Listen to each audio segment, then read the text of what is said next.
আজ তোমাদের সাথে ঢোল বানানোর পুরো প্রসেসটা শেয়ার করব। প্রথমেই নিয়েছি দুইটা ওয়ান টাইমের কাপের লেখাগুলোর ওপর হোয়াইট কালার করে নিব, যাতে কালার করার পর লেখাগুলো বোঝা না যায়। এখানে আমি ডোমসের ওয়াটার কালার নিয়েছি। এটাতে তোমরা যে কোনো কালারই ইউজ করতে পারো। যেহেতু এটা পেপার কাপ, তাই পোস্টার কালারটাই বেশি ভালো হবে, আর পোস্টার কালার পরিমাণে কম লাগে।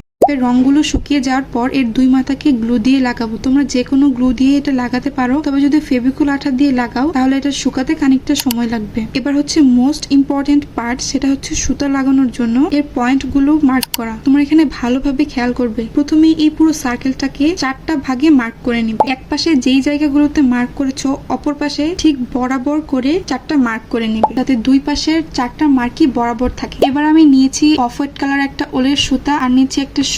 মার্ক করা অংশগুলোর মধ্যে প্রথমে সুই দিয়ে একটা করে ফুটো করে নিব। এবার খেয়াল করো সুতাগুলো আমি কিভাবে লাগাচ্ছি। প্রথমে এক মাথাতে সুতা ঢুকিয়ে অপর পাশের বরাবর সুতা না ঢুকিয়ে একটা ঘর গ্যাপ দিয়ে পরের ফুটো অংশে সুতাটা ঢুকাবো। আবার সেম ভাবে নিচে সুতাটা নিয়ে তার একটা ঘর বাদ দিয়ে পরের ঘরে সুতাটা বসাবো। তার মানে প্রসেসটা হচ্ছে এমন, একবার নিচে দিবে একবার উপরে নিবে, তবে একটা ঘর বাদ দিয়ে সুতাগুলো লাগাবে। এমন করে লাগালেই প্রথমে যে সুতার মাথাটা ঢুকিয়েছিলাম সেই বরাবর আসবে। এবার সুতাটাকে আরেকটা ফুটো দিয়ে বের করে যেখানে গ্যাপ গুলো বাকি রয়ে গেছিল, এখন শুধু সেই গ্যাপ গুলোর মধ্যে সুতাগুলো লাগাবো। সেম ভাবে একটা ঘর বাদ দিয়ে শুধু গ্যাপ থাকা ফুটোগুলোর মধ্যে আমরা সুতাগুলো লাগাবো। এভাবে করলে সুতাগুলো ক্রস হয়ে যাচ্ছে, যেটা ঢোলের মধ্যে থাকে। তোমাদের কাছে এটা দেখতে হয়তো কিছুটা কঠিন মনে হতে পারে, তবে একটু ভালোভাবে দেখলে আর তোমরা যখন এটাকে নিজে ট্রাই করবে তখন তোমাদের কাছে এটা ইজি হয়ে যাবে। এরপর আমি এর দুই সাইডে লেস লাগাবো, তাই আমি 2 কালারের লেস নিয়েছি।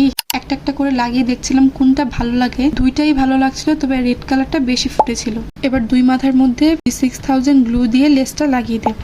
আরে দাঁড়াও এখন তো ঢোলটা কমপ্লিটই হয়। ঢোলের দুই মাথায় যে কালো অংশটা থাকে, এটা না দিলে তো এটাকে ঢোল বলাই যাবে না। তাই তোমরা যে কোনো কাগজ দিয়েও এটা লাগাতে পারো বা এখানে কালার করে দিতেও পারো। আর এই আমাদের পুরো ঢোল বানানো কমপ্লিট। এই লাইট গ্রিন কালারটা কিন্তু দারুণ ভাবে ফুটে আছে।